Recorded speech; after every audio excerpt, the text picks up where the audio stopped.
Assalamualaikum warahmatullahi wabarakatuh. Waalaikumsalam warahmatullahi wabarakatuh. Masih semangat ya anak-anak? Semangat, Pak. Sebelum pembelajaran dimulai, ketua kelas pimpin doa terlebih dahulu. Berdoa dimulai.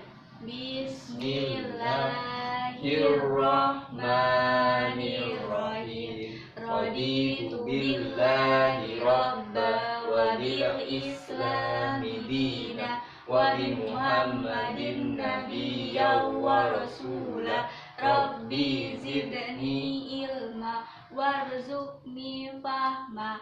Amin. Silahkan buka bukunya, buku Siap, sejarah Pak. kebudayaan Islam. Untuk kali ini Bapak akan menerangkan tentang materi pola dakwah Nabi Muhammad SAW di Madinah. Dakwah Nabi Muhammad SAW dapat dibagi dalam dua periode penting. Yang pertama yaitu periode Mekah. Yang kedua yaitu periode Madinah.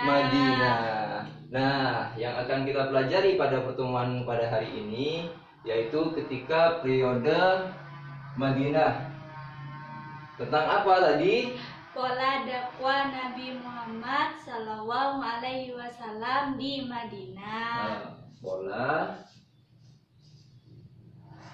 dakwah Nabi Muhammad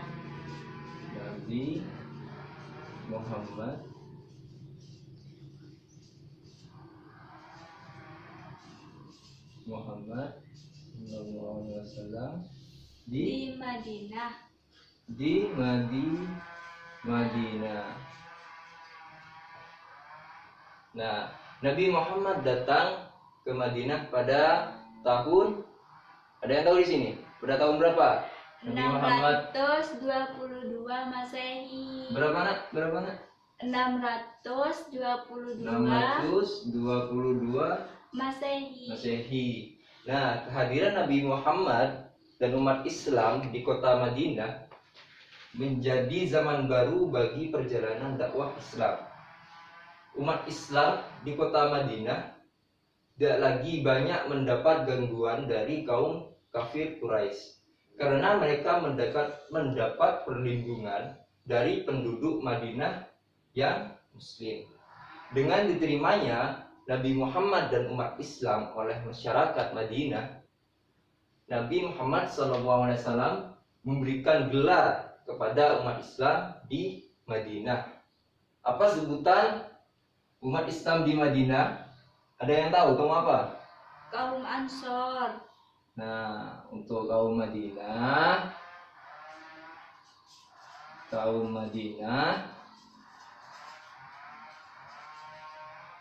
sebutannya kaum Ansor. Dan juga yang kedua yaitu kaum apa? Kaum Muhajirin. Nah, kaum Muhajirin itu dari mana? Dari Mekah. Nah, untuk kaum yang dari Mekah yaitu kaum Muhajirin. Nah, Nabi Muhammad SAW dari Mekah ke Madinah merupakan cara untuk membangun sebuah masyarakat baru sesuai dengan ajaran Islam di sana nantinya. Setelah datang ke Madinah, Nabi Muhammad SAW menentukan prioritas dalam rangka untuk membangun masyarakat Madinah. Nah, seperti apa pola dakwah yang dilakukan oleh Rasulullah ketika di Madinah? Yang pertama,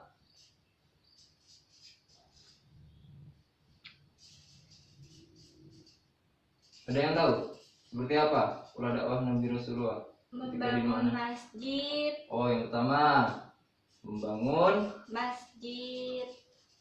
Sebuah masjid. Yang kedua, mempersaudarakan kaum muslimin. Mempersaudarakan kaum kaum muslimin. Lalu yang ketiga, perjanjian dengan masyarakat Yahudi dan Nasrani.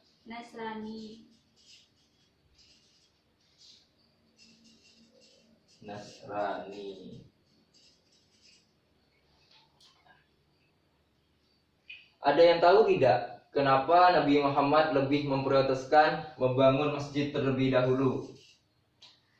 Karena masjid sebagai tempat melaksanakan ibadah, Pak. Benar sekali. Selain masjid digunakan sebagai tempat ibadah, juga digunakan sebagai pusat kegiatan pendidikan dan pengajaran keagamaan, dan juga digunakan sebagai tempat untuk bermusyawarah ketika itu. Lalu yang kedua, kenapa Rasulullah mempersaudarakan kaum muslimin? Ada yang tahu alasannya? Alasannya yaitu dengan mempersaudarakan kaum muslimin, baik dari kaum muhajirin maupun kaum ansor, diharapkan umat Islam akan bersatu dan niscaya umat Islam akan menjadi lebih kuat. Itu harapan Nabi Shallallahu Alaihi Wasallam. Untuk yang terakhir, perjanjian dengan masyarakat Yahudi dan Nasrani. Nah, siapa yang tahu di sini? Saya, Pak. Ya, nah ayo langsung. Agar tidak terjadi kesalahpahaman, Pak, antara masyarakat Yahudi Madinah. Yang lainnya, ada yang tahu tidak? Tidak, Pak. Di samping itu, Nabi Muhammad SAW melakukan musyawarah dengan para sahabat, baik dari kaum muhajirin dan kaum ansor. Adanya musyawarah itu untuk merumuskan pokok-pokok pemikiran yang akan dijadikan sebuah undang-undang yang dikenal dengan sebutan Piagam Madinah.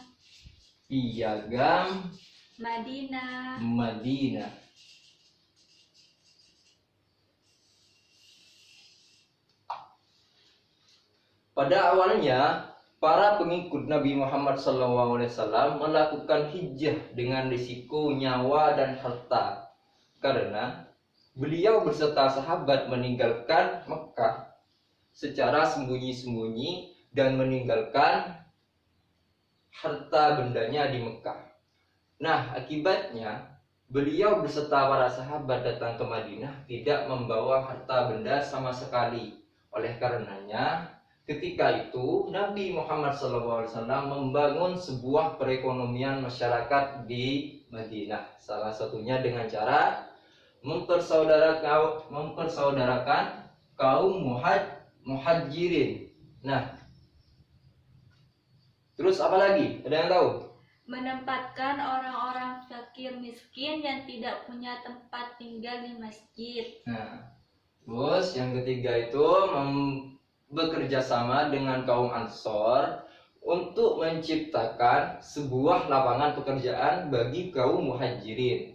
Yang keempat, Nabi Muhammad menganjurkan bagi kaum muhajirin yang mempunyai pengalaman berdagang dan mempunyai modal untuk bekerja sebagai pedagang. Terus bagi kaum muhajirin yang tidak mempunyai modal, Nabi Muhammad menganjurkan untuk bekerja sebagai petani. Ada lagi masih? Nabi Muhammad SAW mengefektifkan zakat dan memperkuat jalinan antara si pemberi zakat dan si penerima zakat. Nah, jadi Nabi Muhammad SAW datang ke Madinah pada tahun 622 Masehi. Dengan diterimanya Nabi Muhammad SAW dan para umatnya, Nabi Muhammad SAW memberikan gelar kepada umat Islam di Mekah dengan sebutan kaum Muhajirin, sementara kaum yang di Madinah diberi nama kaum Ansor. Setibanya di Madinah, Nabi Muhammad menentukan prioritas utamanya dalam rangka membangun masyarakat baru, dan pola dakwah yang dilakukan Nabi Muhammad SAW di Madinah yaitu ada 3: membangun masjid, mempersaudarakan kaum muslimin, dan juga melakukan perjanjian dengan masyarakat Yahudi dan Madinah. Dan ketika di Madinah, Nabi SAW juga membangun sebuah perekonomian masyarakat di sana dengan cara bekerja sama dengan kaum Ansor, dengan menciptakan sebuah lapangan pekerjaan bagi kaum Muhajirin. Dan Nabi Muhammad juga menganjurkan bagi kaum Muhajirin yang mempunyai pengalaman berdagang dan mempunyai modal untuk bekerja sebagai pedagang. Terus bagi kaum Muhajirin yang tidak mempunyai modal, Nabi Muhammad menganjurkannya untuk bekerja sebagai seorang petani. Bapak akhiri pertemuan hari ini. Bapak ucapkan semangat belajar. Kita tutup pembelajaran hari ini dengan bacaan basmalah bersama-sama. Alhamdulillahi Rabbil Alamin. Assalamualaikum warahmatullahi wabarakatuh. Waalaikumsalam warahmatullahi wabarakatuh.